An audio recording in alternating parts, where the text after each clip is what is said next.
Buenas tardes a todos los que están presentes y gracias por sintonizar este programa. Mi nombre es Margarita López y hoy el programa lo voy a realizar yo con ustedes.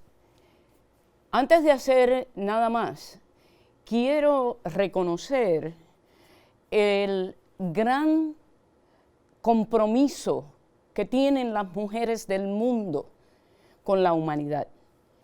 Quiero reconocer la celebración de lo que llamamos el Día de las Madres. Pero madre no es solamente el crear una criatura. Madre es ser una creadora. Y quiero felicitar a aquellas que traen seres humanos a este planeta, pero también quiero felicitar a las que pintan grandes obras, a las que cocinan en un restaurante y le nutren y le quitan el hambre al trabajador que llega a aquel lugar a comer. También aquellas que descubren grandes principios científicos que curan vidas, que resuelven problemas para la humanidad. Aquellas que escriben para que aprendamos que la libertad de las mujeres no es un juego, sino una necesidad absoluta que necesitamos para que la humanidad continúe progresando. Así que felicidades a todas las creadoras del mundo y aquí comenzamos el programa de hoy. En el programa pasado, la profesora Madeline Román nos acompañó y ella nos va a seguir acompañando a través de este viaje que hemos comenzado con el feminismo global. En ese programa, la profesora indicó que la teoría y la práctica eran dos aspectos de cómo podíamos mover hacia adelante la liberación de la mujer. Es importante que yo señale en este momento que el proceso de liberación de la mujer no es algo que comenzó en determinado momento. Es algo que comenzó en el momento en que la mujer cuestionó por qué. Como dijo la profesora Román, ¿por qué? Buscándole contestación a esa pregunta de por qué a mí se me tiene que oprimir, por qué yo tengo que ser la que obedece, por qué yo tengo que ser la que cría y trae los hijos al mundo, pero cuando ese hijo no se comporta adecuadamente, no hay ningún reconocimiento para mí que lo traigo a este planeta, sino que se me ataca, porque no fui una buena madre. Esa pregunta de por qué es lo que hace surgir al feminismo global. Y el feminismo surge en todas partes del mundo. No surge en una sola área, en una sola cultura o en un solo país. Surge donde quiera que hubo una mujer que preguntó por qué a mí se me oprime. Es muy importante que miremos a esa pregunta, porque esa pregunta requiere no solamente el por qué, pero en el momento que el por qué llega, requiere una contestación. Y cuando esta contestación se construye a través de nuestras observaciones, a través de lo que aprendemos, a través de lo que nos enseñan, cuando esas cosas ocurren, entonces comenzamos a crear teoría. Porque teoría es la explicación a esa pregunta. Y cuando esa explicación se da, entonces buscamos cómo resolver el problema que esa pregunta estaba tratando de resolver. Al tratar de hacer eso, creamos entonces teoría. Es bien claro para mí que a veces utilizamos palabras que tal vez no las usa todo el mundo en todas partes donde se encuentre. Pero es bien importante que cuando nos comuniquemos uno con el otro, tengamos el mismo entendimiento de lo que estamos hablando. En la teoría, pensamos que es simplemente cuestiones que tienen que ver con libros escritos. Traje una serie de libros de mi casa hoy, por ejemplo La cuestión hombre y mujer y otras provocaciones. Este es un libro que yo leí hace muchos años y contestó mucho de las preguntas que yo tenía con relación a aquellas problemáticas que afectan a la mujer. Luego, tengo otro libro aquí que habla sobre la emancipación de la mujer, la liberación de la mujer, la oportunidad de que la mujer pueda ser, se le permita ser, se le permita funcionar, se le permita manifestarse con toda la posibilidad que ella pueda tener. Y este libro lo escribió Lenin, el padre de la Revolución rusa.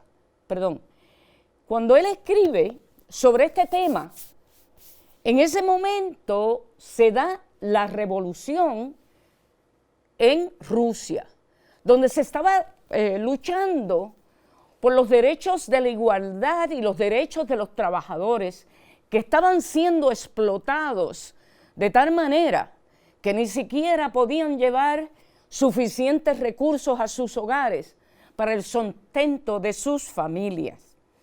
Y quise traer este libro en particular porque quería señalar que Lenin también habló sobre la opresión de la mujer y cómo la opresión de la mujer está directamente conectado a las cuestiones de cómo podemos lograr la liberación de todos aquellos que están oprimidos. Y uno de los factores más importantes para lograr esa liberación es el poder económico, el poder que le da a cada cual el derecho a poder comprar las cosas que necesita. Lenin también habló sobre el derecho de la mujer a liberarse. Luego me voy y recogí Pedagogía del oprimido, Paul Freire.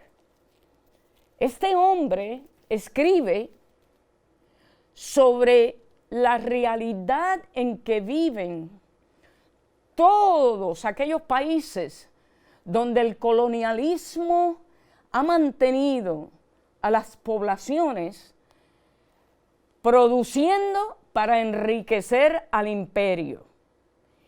Este libro, cuando yo lo leí, me hizo entender claramente cómo yo, como puertorriqueña, que soy producto de una nación colonizada hasta el día de hoy, primero por el Imperio Español y luego por el Imperio Norteamericano. Y esa opresión que sufren las personas que viven en los países colonizados, las mujeres de esos países, las consecuencias de esa opresión son todavía peores. Luego tengo aquí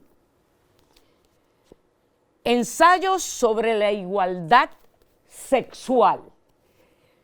Muchas personas creyeron que el feminismo comenzó como un deseo de las mujeres a liberarse sexualmente, para lograr tener sexo donde ellas quisieran, con quien ellas quisieran y como ellas quisieran. Sí, la liberación de la mujer incluye eso, porque si hay un área donde la mujer está oprimida, es en su sexualidad. En esa sexualidad donde se le impide en muchas ocasiones no poder ni siquiera completar una relación sexual donde tenga lo que llamamos un orgasmo, que es la conclusión de esa actividad sexual entre dos personas o la persona con ella misma. Y ese completo de la sexualidad en muchos países nuestros aún hoy se les impide a las mujeres.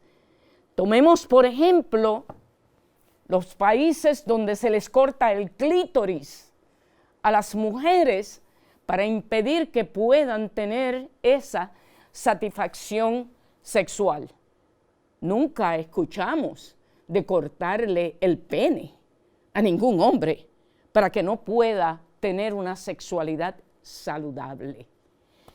Luego me voy a historia de la sexualidad, porque esa historia, la historia de la sexualidad, ha sido tergiversada por todas las religiones del mundo para que entendamos que la sexualidad es algo a la cual todos los seres humanos tienen derecho. La sexualidad es un derecho inalienable para cualquier ser humano vivo. Y el tratar de quitarle esto a cualquier ser humano es un crimen. Sin embargo, históricamente a las mujeres se les ha impedido de arriba a abajo el derecho a su sexualidad. Luego me voy a luchas de la mujer en Puerto Rico, el país donde yo nací, el país donde yo me crié. Y este libro, cuando lo leo en aquel entonces, me lleva a una tristeza grande, porque nuestra lucha de liberación como mujeres oprimidas ha sido una lucha que no hemos podido adelantar a tal grado que los feminicidios en Puerto Rico son más comunes que cualquier bachata que se puede estar cantando en la República Dominicana. Luego me voy y miro a Isabel Allende, Eva Luna, y ahora me fui hacia la literatura de la imaginación, donde ya no estamos hablando de lo factual, de la teoría. Ahora estamos mirando la literatura que habla sobre lo que soñamos, sobre lo que nos imaginamos, sobre aquellas historias que todas y cada una las mujeres del mundo conocen, tienen, con las que fantasean, con aquellas historias que hablan del sueño de una lucha de liberación, donde al leer estos libros podemos identificarnos con mujeres de todo el mundo, porque donde quiera que una mujer escribe una novela, lo que escribe se repite en el pueblo donde esa mujer que está leyendo esa novela la lee. Las dos Venecias de Rosario Ferrer en Puerto Rico. Y llego por último a mis últimos dos libros, que hablaré de ellos al final. Me quiero mover en este instante a señalar que los libros nos traen claridad, nos traen información, nos traen enseñanza, nos dejan ver cómo otros seres humanos contestan la pregunta ¿por qué? Hay unos seres humanos que contestan la pregunta ¿por qué? De una manera teórica, como la profesora Madeleine Roman. Teóricamente hablando, buscan la explicación de por qué surge la opresión de la mujer y la cuantifican y la cualifican y la hacen específica para que entendamos que esa opresión no es un fenómeno que se da solamente en Arabia, en Jamaica, en la Patagonia, en Suecia, en Francia o en cualquier parte del mundo. Se da en todas partes del mundo. Así que el feminismo global es un fenómeno que surge porque la opresión de la mujer está en todas las esquinas del planeta.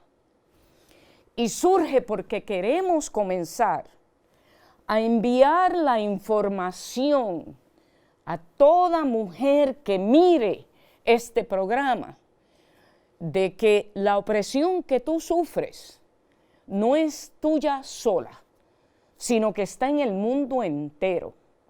Y que el feminismo es el movimiento que se crea para que esa liberación de la opresión no solamente se dé en un país que logra hacerlo antes que otros países. Y quiero traer eso porque en esta nación donde yo vivo, los Estados Unidos de Norteamérica, cuando el movimiento feminista comienza a dar cantazos fuertes al patriarcado, a dar cantazos fuertes, a cuestionar por qué una mujer que hace el mismo trabajo que un hombre no se le paga igual. Cuando el feminismo en esta nación comienza a cuestionar por qué la mujer no puede tener control sobre su propio cuerpo, si ese cuerpo es de ella sola. Y cuando esos cuestionamientos comienzan a surgir en esta nación, aquellos que querían atacar el movimiento feminista comienzan a distorsionar lo que es el feminismo. Y comienzan a hablar de que las mujeres norteamericanas lo que estaban buscando era el libertinaje. Hoy, después de tantos años que han transcurrido de la lucha de la mujer en el mundo, en Estados Unidos, que alcanzó unas liberaciones que jamás se pensó se iban a alcanzar, están tratando de empujarlas hacia atrás. El gobernador de la Florida está tratando de quitarle derechos a las mujeres, derechos a las lesbianas, derechos a la comunidad gay, derechos a la comunidad heterosexual, porque está tratando de atacar, controlar, tomar el derecho a la sexualidad de cada ser humano.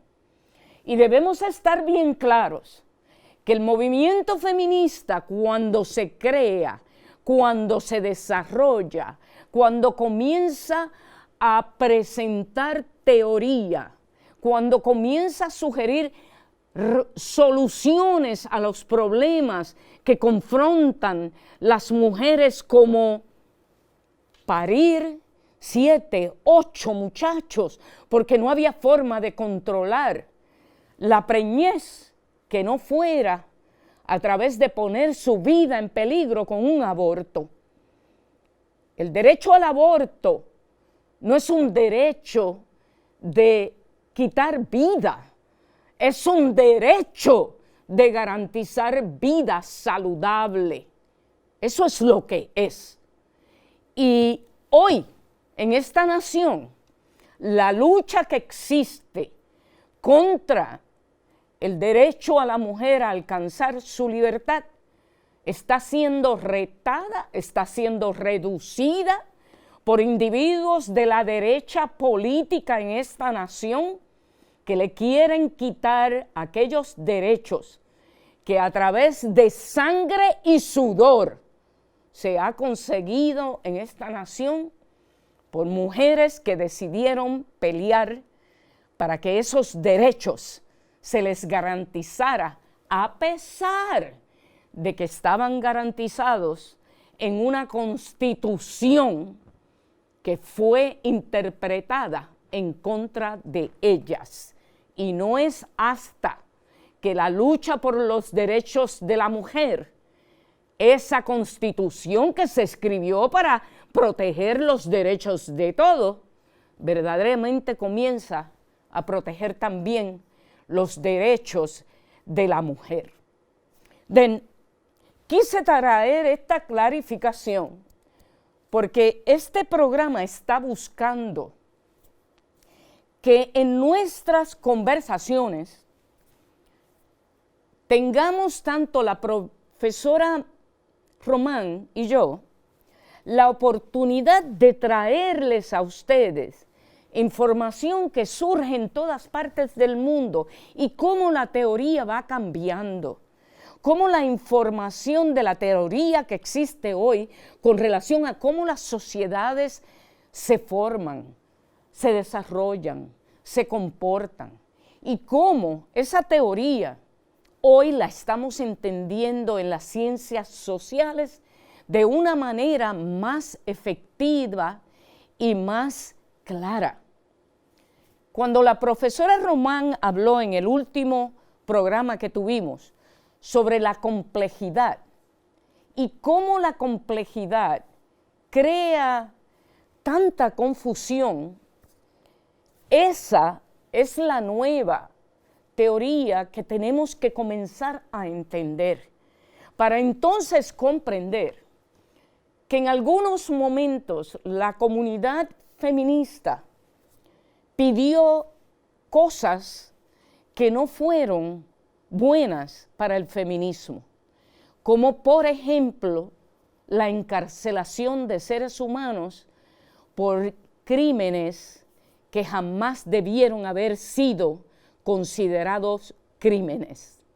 Por eso hoy el feminismo global está hablando sobre reformas carcelarias, reformas donde comencemos a hablar de un feminismo que no solamente habla sobre la liberación de las mujeres, sino la liberación de todos los seres humanos en el mundo entero, donde quiera que se encuentren. Por tanto, quería traerles a ustedes que en el barrio donde yo vivo, el Bajo Manhattan, nosotros nos confrontamos con los mismos problemas que se confrontan todos los barrios en todas partes del mundo. Pero les quería hablar de un particular problema que nos confrontamos allí. Y ese particular problema tiene que ver que para allá para los 1980, el nivel de preñez de adolescentes en nuestro barrio era rampante. Niñas de 12, 13 y 14 años quedando embarazadas. Y esas niñas que quedaban embarazadas se tenían que hacer responsables de esos niños, esas criaturas. Y esas niñas no tenían la capacidad para dicha cosa, porque eran niñas también. Cuando nos confrontamos con esos niveles de preñez a esa edad, las feministas del barrio donde yo vivo, que somos feministas radicales, entendimos que teníamos que coger al toro por los cuernos. ¿Por qué? Porque en nuestro barrio habían no un boys club, un club para niños solamente, no 2 solamente, no 3 solamente, habían 4 clubes para niños varones. Pues nosotras decidimos que por qué razón no llegamos ya a la integración de esos clubes y que las niñas del barrio pudieran ir a esos clubes de niños donde se desarrollara un programa que le permitiera a esas niñas participar del beneficio tan grande que le proporcionaba esos clubes a esos niños a la temprana edad de 6 años. Y que si podíamos integrar esos clubes de niños con niñas, podíamos entonces comenzar inmediatamente a desarrollar programas que comenzaran a detener esa preñez temprana que se estaba dando en nuestro barrio en aquel entonces. La historia que les estoy dando es una historia un poco triste, podríamos decir. Y es un poco triste porque cuando tratamos de completar esta idea, nos confrontamos con lo que jamás pensamos que podía ocurrir. Mi barrio en aquel entonces tenía una lucha a muerte, porque había la intención de desplazar a todos los que vivíamos allí, porque éramos individuos de la clase trabajadora y el gobierno de la ciudad local de Nueva York había decidido que la clase trabajadora no debía más vivir en el Bajo Manhattan y que toda esa área debía ser desarrollada nuevamente para que fuera un área lujosa. Así que la lucha que teníamos en ese momento en ese barrio era una lucha que le afectaba a todo el mundo. Le afectaba al joven, al viejo, al adolescente, al adulto, le afectaba a la persona que era different able, le afectaba a aquellos que trabajaban, que no trabajaban, le afectaba al que tenía un trabajo y al que no tenía. Le afectaba a todo el mundo. Por tanto, esa lucha era una lucha de ese barrio. Podríamos llamar global, con relación a ese pedazo de la tierra en el mundo. La lucha estaba compuesta por todos, pero cuando tratamos de que los clubes de los niños fueran integrados, los individuos que gobernaban esos clubes se opusieron de tal manera que la lucha se convirtió en una lucha de los que éramos amigos a los que nos convertimos en enemigos. Y ahí se aplica la teoría de la complejidad que la doctora Román seguirá hablando en los próximos programas que tengamos. La complejidad de que no pudieran los clubes de los niños entender, comprender, aceptar que si no integrábamos a las niñas en esos clubes, lo que estábamos haciendo era destruir nuestro propio barrio con esa acción, porque lo que eso trae es impedir que esas niñas que podrían ser ciudadanos contribuyentes a la economía de nuestro barrio, se convirtieran en dependientes de esa economía, porque jamás iban a poder conseguir educación, desarrollo, adquirir las capacidades y todas las técnicas que tú necesitas para poder conseguir un trabajo.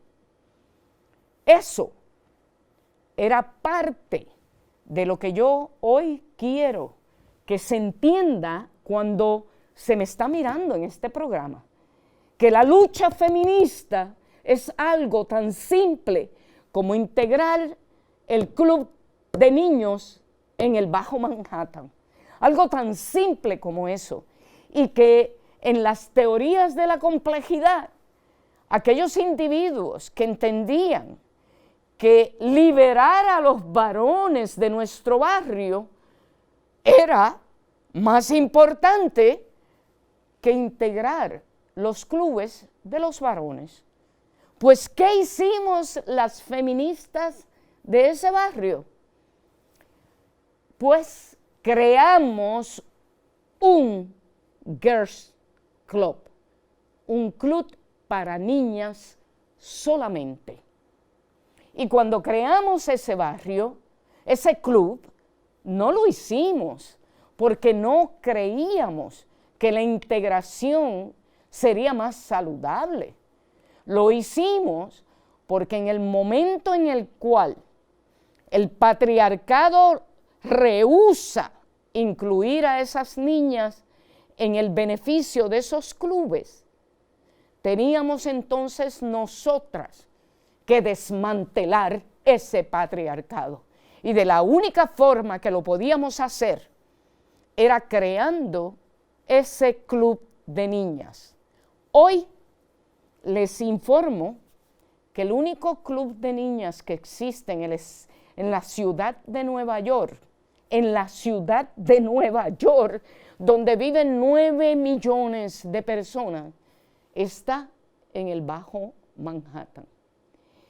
Eso para mí es bien preocupante, porque cuando esa lucha se da por parte de aquellos que estuvimos envueltos, fue en el 1980, 81, 82. Y cuando esa lucha comienza, para mí han pasado tantos años que no puedo comprender por qué en el Alto Manhattan, en el medio de Manhattan, no hay clubes de niñas. ¿Por qué en el Bronx no hay clubes de niñas? ¿Por qué en Queens no hay clubes de niñas? ¿Por qué? Porque la lucha feminista aún hoy es el mayor reto, en mi opinión, que tiene la humanidad en el mundo entero. Y para mí, el feminismo global tiene que ser abrazado por todas las mujeres en el lugar que se encuentren, en el punto en el cual ellas se encuentren, para que podamos lograr esta liberación, que si no la logramos, el problema de la opresión de las mujeres va a ser el pedestal donde se montan todas las otras opresiones. Si liberamos a las mujeres del mundo, liberamos a la humanidad. Ese es el resultado de esa acción. Que no les quepa dudas a aquellos que me estén escuchando. En mi barrio, el Girls Club que existe está localizado en la avenida D de mi barrio. Está localizado en la avenida D no por accidente. Está localizado en la avenida D porque queríamos asegurarnos que las niñas que iban a recibir el servicio estuvieran lo más cerca posible a donde ese servicio se ofreciera.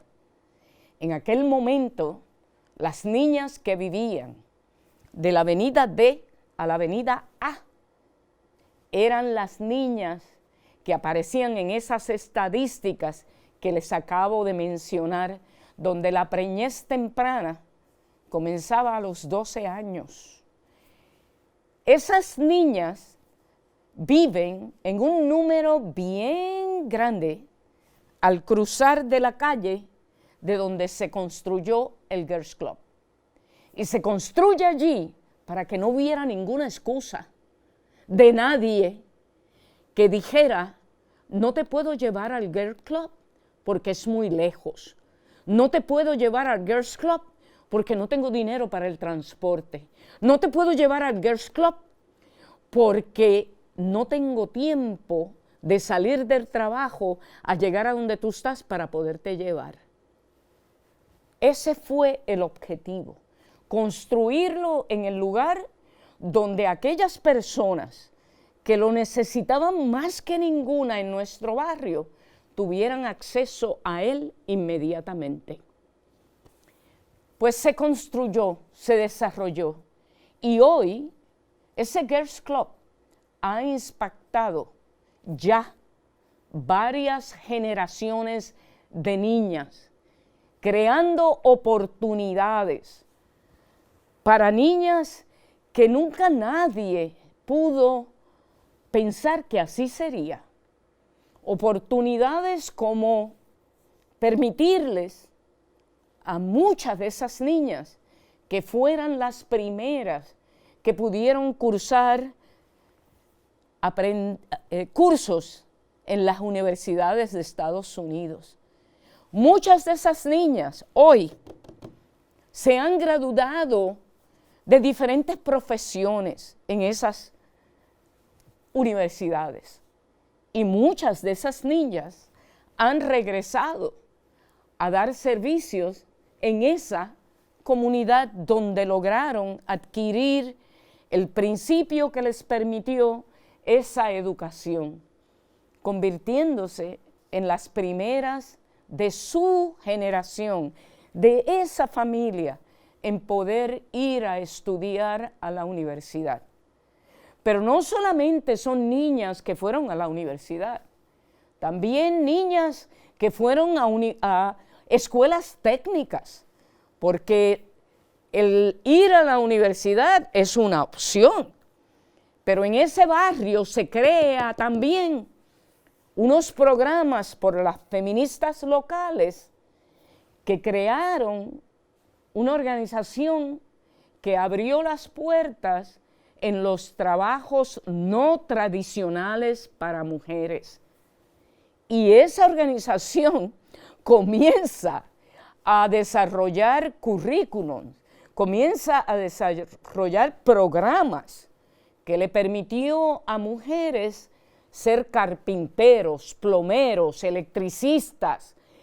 Se les permite comenzar a entrar en esas profesiones que a las mujeres jamás se le iba a permitir.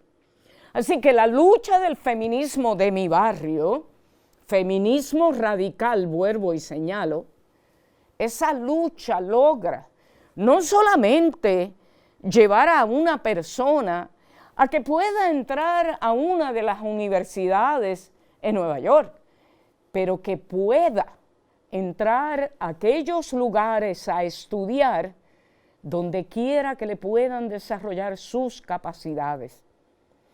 Y aquí quiero añadir que se crean en mi comunidad, debido a la lucha feminista, el apoyo a las artes, el desarrollo de las artes, artes visuales, artes de pintura, escultura, artes que se dan con las manos.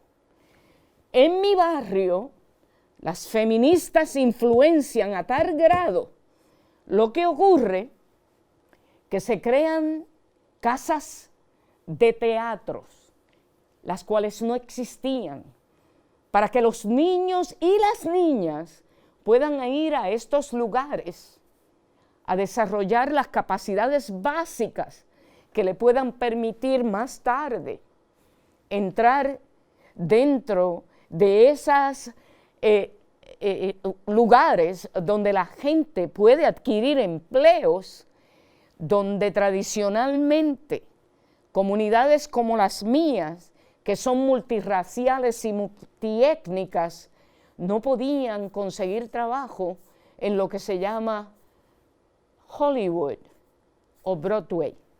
No podían conseguir trabajo en aquellos lugares donde tenías que tener unas capacidades antes de música, de canto, de actuación, de técnicas de dibujo. En mi barrio hay una escuela de música que comienza dándole clases a niños.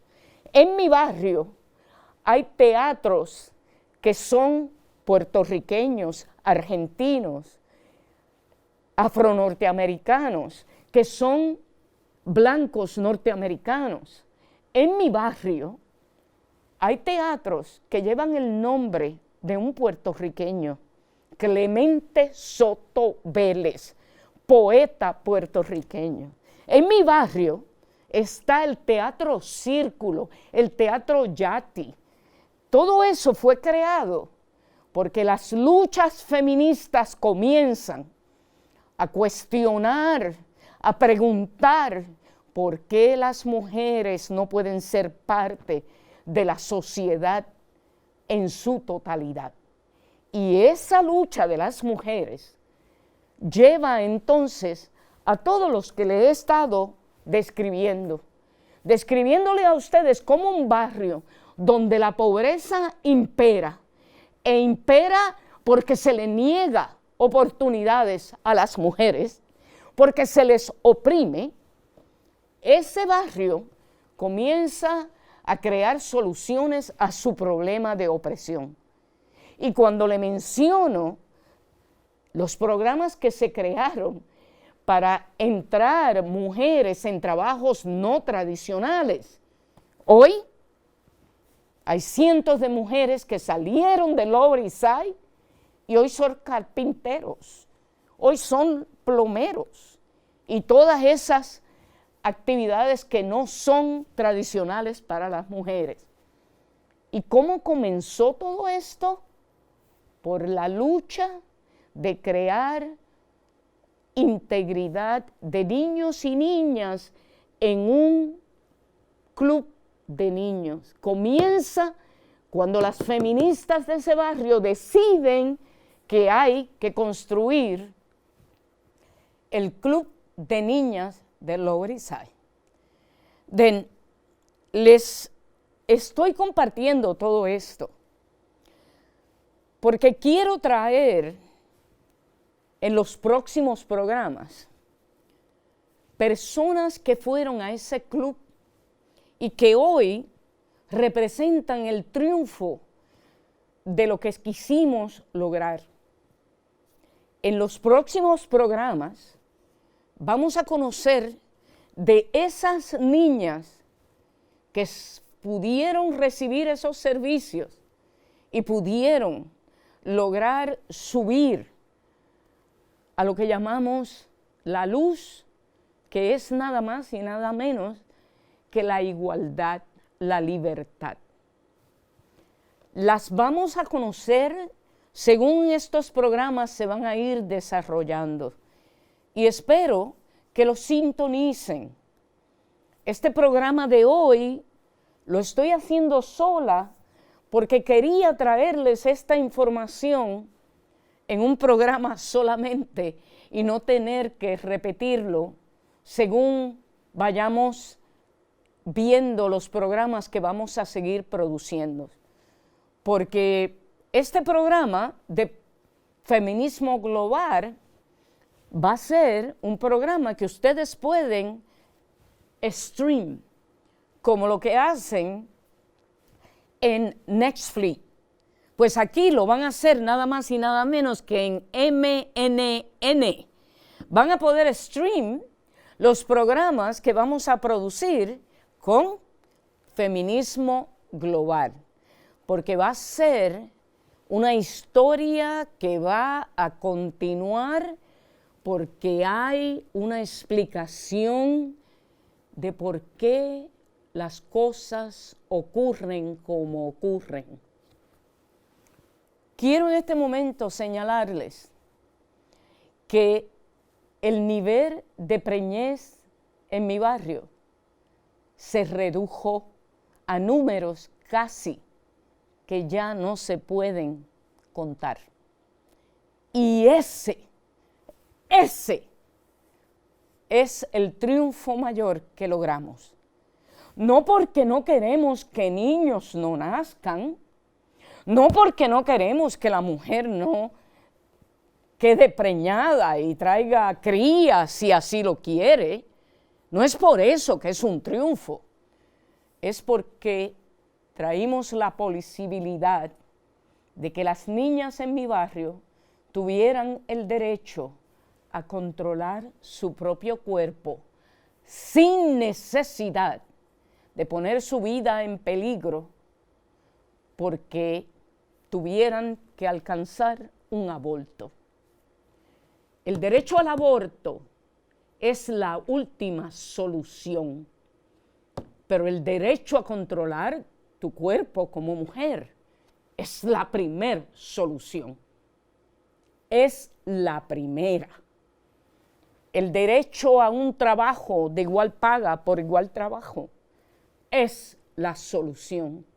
Pero para que eso así suceda, tenía que haber escuelas que le pudieran desarrollar las capacidades a las mujeres de mi barrio para que entonces no les negaran el derecho a esos trabajos, el derecho a ganarse el fruto de su trabajo dignamente. Por tanto, este programa quise hacerlo trayendo esa información y espero que me sintonicen nuevamente, que vean estos programas en secuencia, porque todos van a estar hilvanados, como hilvanaba mi abuela las frisas que construía allá en un campo que se llama Sonadora, en Guaynabo, porque en esas montañas el frío pela la piel.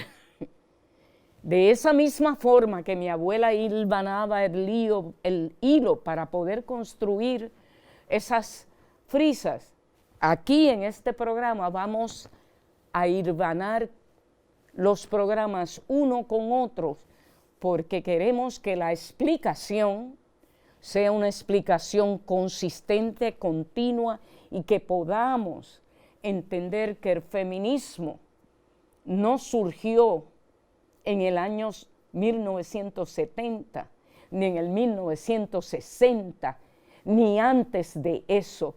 Surgió el día que una mujer en una caverna entendió que el que estaba allí con ella, que era otro en esa caverna, por ser más fuerte físicamente, no tenía derecho a impedirle el control de su propio cuerpo. Quiero empezar a concluir mi presentación con los últimos dos libros que le quería compartir. El primero es este. Esta nena se llama Mafalda. Aquellas personas que han tenido el privilegio de aprender sobre Mafalda cuando eran jóvenes, se nutrieron de la enseñanza que recibieron con esta niña, con esta caricatura. Y quise traer este libro en particular porque quiero traerles que el aprender sobre el feminismo no solamente se tiene que dar con teoría universitaria, se puede dar con muñequitos, con cómics. Se puede dar desde el momento que la niña que está en su casa comience a leer a Mafalda. Porque Mafalda es una niña con una mente igualita a las niñas que están en la casa de cada cual que me está escuchando. Tienen unas mentes idénticas. Lo único que tenemos que hacer es abrir ese libro para que esa niña comience a ver en el muñequito lo que en los otros muñequitos del Pato Donald y de los otros muñequitos le enseñan que no es lo que debe aprender esa niña. En Mafalda se aprende que esta niña es brillante, que esta niña entiende claramente lo que es la opresión, que esta niña ve lo que pasa, lo entiende, lo comprende y lo empieza a procesar. Les invito que también miren esta literatura y que lo hagan con sus niños. Los libros de Mafalda se pueden conseguir donde quiera. Y espero que escuchen esa recomendación que les estoy dando. Por último, quiero en este momento hablar de las mujeres poetas del mundo, porque la poesía nos trae lo íntimo de lo que es entender el sufrimiento de la opresión, lo que es comprender lo esotérico de lo que es parir con dolor una criatura y que esa criatura crezca siendo un varón a oprimir a otra mujer que no es su madre, pero que su madre fue quien lo trajo al mundo y lo mantuvo y lo crió. Como dijo mi amiga Zenaida, el 52% de la población en este planeta son mujeres y el otro 48%, las mujeres son los que los paren, los crían y los alimentan. La poesía es fantástica y aquí les voy a leer un poema de la antología poética de Alfonsina Storni, argentina, con una poesía increíble, así como lo es la de Julia de Burgos en Puerto Rico. Bien pudiera ser que todo lo que en verso es sentido no fuera más que aquello que nunca pudo ser, no fuera más que algo vedado y reprimido de familia en familia, de mujer en mujer. Dicen que en los solares de mi gente medido estaba todo aquello que se debía hacer. Dicen que en silencio las mujeres han sido de mi casa materna. Bien pudiera ser. A veces a mi madre apuntaron antojos de liberarse, pero se le subió a los ojos una honda amargura y en la sombra lloró. Y todo ese mordiente, vencido, mutilado, todo eso que se hallaba en su alma, encerrado, pienso que sin quererlo lo he liberado yo. Aquí les dejo con ese poema de Alfonsina Storni, bien pudiera ser.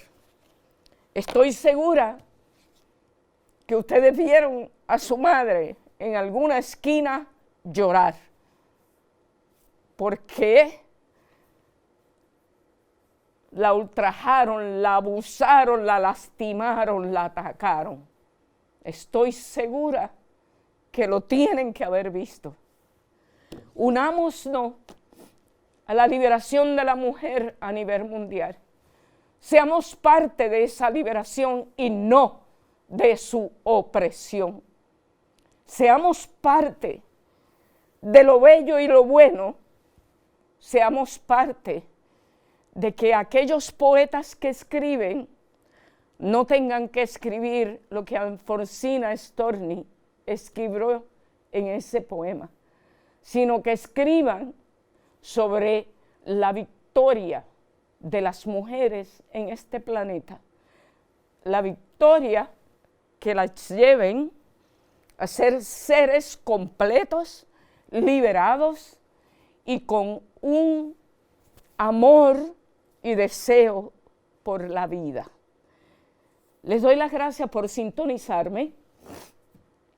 Perdónenme que me haya sentido un poco emocional, pero la poesía nos hace ponernos en contacto con nuestras emociones y nos da una lumbrera intensa en lo que la verdad es.